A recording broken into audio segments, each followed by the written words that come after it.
Let's talk about Patrick Mahomes all the way locked in for this Thursday's game against the Lions. Some good news surrounding wide receiver Kadarius Toney as he's looking pretty nice out there at practice. Another Chris Jones update from the contractual side of things that reveal the two sides are still reportedly far apart on a new deal. But first, how about those? All right, first up, Andy Reid noted in his presser yesterday that there were really no injuries to report. Therefore, it looks like everyone on the 53-man roster was out there practicing yesterday in some capacity, aside from the newly traded for Neil Farrell, who had an excused absence. But Andy Reid said he'd be out there today and practicing, and Pete Sweeney confirmed that all 53 players were out there and accounted for during today's media look. The Chiefs also released their injury report today, which did confirm everyone practiced, but not everybody was a full go. It looks like Richie James, Toney, Sneed, Kadarius Toney, and Turk Wharton were all limited in Monday's practice, with every one of them having their knee listed as the injury. So I don't like seeing that about Richie James. That's a new injury to me personally, but I would assume he's good to go Thursday unless we hear otherwise. The good news about this report, though, is that the 7th round rookie cornerback Nick Jones was a full participant, even though he fractured a couple fingers in the first preseason game. So that means he must be healing up nicely, which, that's definitely encouraging. The other two listed as full participants were offensive lineman Nick Allegretti, who hurt his shoulder, I believe it was 2 weeks ago at practice, and then defensive end BJ Thompson was also a full go, but has his hamstring listed. So we'll definitely keep an eye on these players this week, but it's not so bad of a report, all things considered. As far as the Lions injury report goes, they had just one limited participant, with that being cornerback Emmanuel Mosley, with his knee being listed, and then defensive tackle Isaiah Buggs. Illness, safety, good luck saying that freaking name, hamstring, and center Frank Ragnow toe all fully participated. However, defensive tackle Isaiah Buggs has reportedly been benched by the team for this Thursday's game, which is certainly interesting and something to monitor. Next up, Andy also made it seem like, at least for now, that both Toney and Sneed are good to go, or look like they could be good to go, for Thursday night's game against the Lions, and Mahomes weighed in about Kadarius Toney as well. Well, right now he's good to go. He's moving around pretty good. Same on Sneed.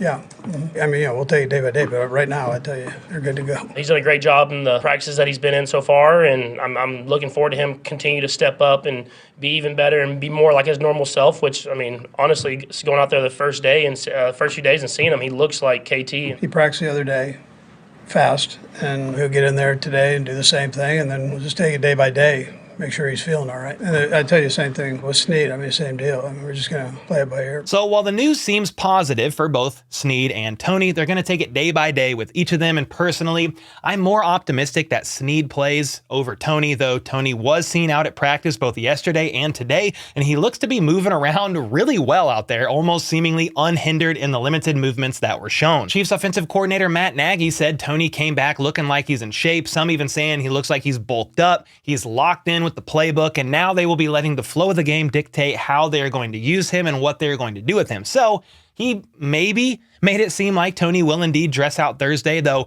I wouldn't be surprised if 90 minutes prior to the game, when they announced their list of inactives, that Kadarius Toney is indeed on there, just as a way to be extra cautious. But if he is indeed out there, I would imagine he's on a limited snap count, and Sneed could also be on a limited snap count as well, because defensive coordinator Steve Spagnuolo was asked about this today, and Spags replied saying this. It's a good question. I'm going to leave that up to LJ, because, listen, we want him healthy, and he practiced really well yesterday. I think you guys probably saw a little bit of it, and he's doing real well, so fingers crossed.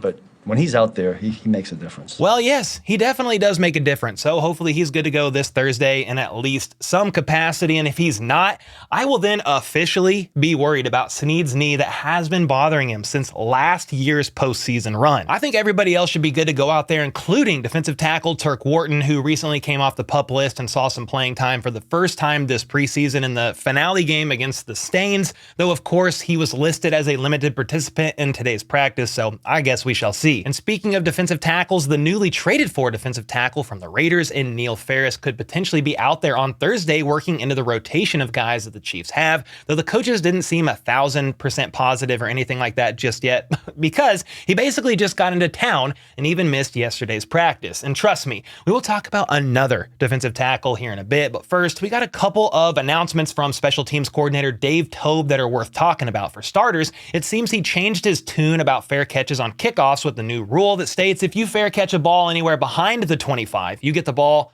on the 25, which will in theory reduce concussions by kickoffs up to 15%. But Toub initially said they were going to return everything, at least for the preseason, and then revisit it, and has since said that they are now not going to return everything based on the analytics and the free yards you can get from calling for a fair catch. It's just too big. He said it'll sort of be up to that specific player who's returning on whether or not they feel confident about bringing the ball out and being able to get it past the 25. But obviously, if a team squib kicks it, they will then have no choice but to return the freaking ball. So that's what they'll have to do. The next thing he brought up was that wide receiver Richie James will be the team's punt and kick returner, at least to start things out, which is why I hope his knee that popped up on the injury report is indeed a minor issue. He said that Richie James is the guy right now. They like how he came out of preseason and were happy with his decision making on these returns. Quote, he's an experienced guy back there that's going to help us. Toub also said that Toney could be a guy that could do it if needs be, but he missed those reps during preseason and it's going to take a while for him to get going. Sky was also another guy that if push comes to shove has proven he can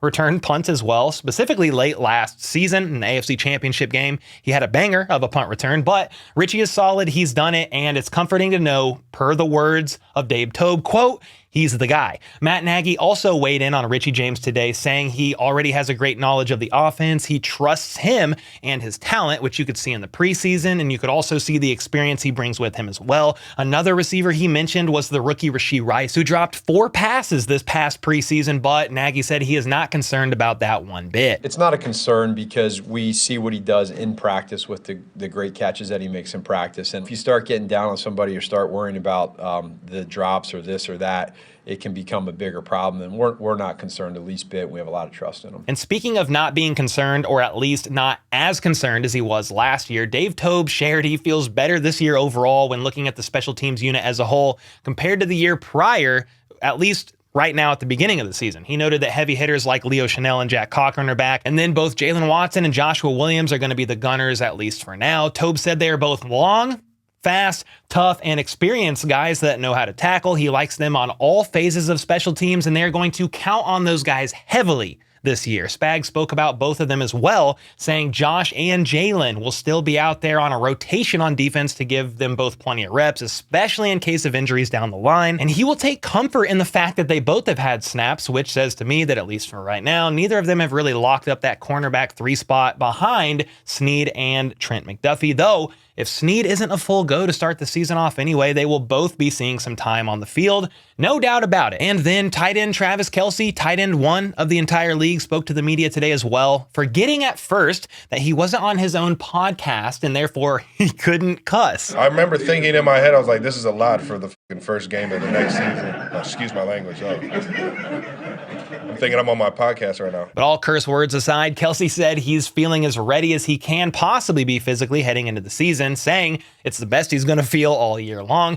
He's also over last year, and though the banner will be raised at Arrowhead on Thursday night, he basically doesn't care, with all due respect. He's here to focus on the Lions and getting the W come week 1 of this season, not on the past. The Chiefs are once again defending Super Bowl champs, though, and Kelce made it clear, even though it doesn't matter now because it's a new season starting, teams are definitely going to be giving KC their best shot each and every week, which is exactly what Kelce wants. I want everybody's best shot. That's just who I've always been. I want to beat you at your best. I don't want any excuses, and I want that challenge. That fuels me. And speaking of playing against the best, the Lions are about to face off against the best QB in the league, and Matt Nagy said nobody is more competitive than Mahomes. He's extremely focused and doesn't miss anything, no details forgotten, and you can tell he locks in at a different level come the start of the regular season. Kelce himself said that Mahomes is the ultimate leader every single day. The more you're around him, you realize it's not just in football, it's in life. Everything he does, he wants to be the best, and when you get him in a comfort zone like what he is in this building, it just oozes out of him. And since Mahomes was brought up, Patrick said that wide receiver Sky Moore is at another level with where he's at this year compared to last, and Mahomes is excited to see Sky go out there and for this guy to show everybody what he's personally been seeing from Sky all offseason long. He's also feeling great about his rapport with Marquez Valdez-Scantling this season with all the reps they've gotten together. He knows they missed some deep shots last year, but started connecting more and more as the season went on, especially in the AFC Championship game, and would like to see that trend to continue. And regarding Chris Jones Jones still not being there, Mahomes said you just got to prepare to face a great team like the Lions with those that are in the building and let the front office handle that aspect, noting that he stays out of the business of other players. Travis Kelce also recently spoke about the Chris Jones situation on his podcast with Jason, and a clip went viral with what people labeled as Kelce begging Chris Jones to return. Oh man, Chris, can you please come back?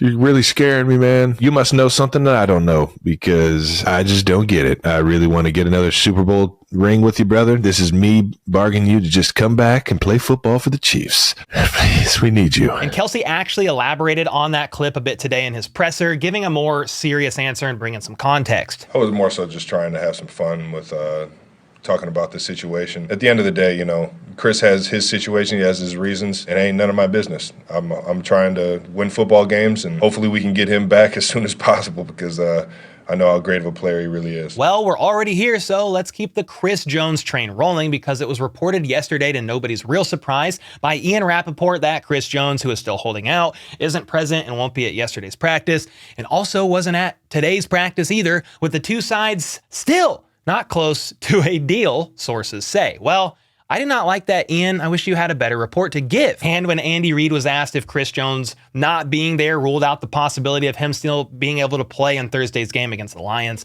Big Red said this. I can't tell you that. I mean, I don't know. I don't know what his agenda is, or when he's coming or not coming, but we're rolling right now. I haven't put much thought into that part, Adam. Andy was never sure if Chris Jones's holdout would last this long, but his focus has been on the 90 players who were there or here in the building with him and practicing, which is now 53 plus the full practice squad. And Andy basically echoed what he's always been saying. Chris isn't here, and so they're moving fast and focused on the Lions with who is here and present. Andy said that even without Chris Jones, if he indeed doesn't report prior to Thursday, and even without Charles Omenihu, that, quote, we'll be okay. We've got good players, so we'll be all right. And as a head coach, you got to say what you got to say, but everybody knows the line will not be as effective without Jones, especially considering the fact that Charles Omenihu is also suspended. And with Chris Jones still holding out, it looks like he's racked up over $2 million in fines and also gave up a $500,000 workout bonus. On top of that, he would forfeit an additional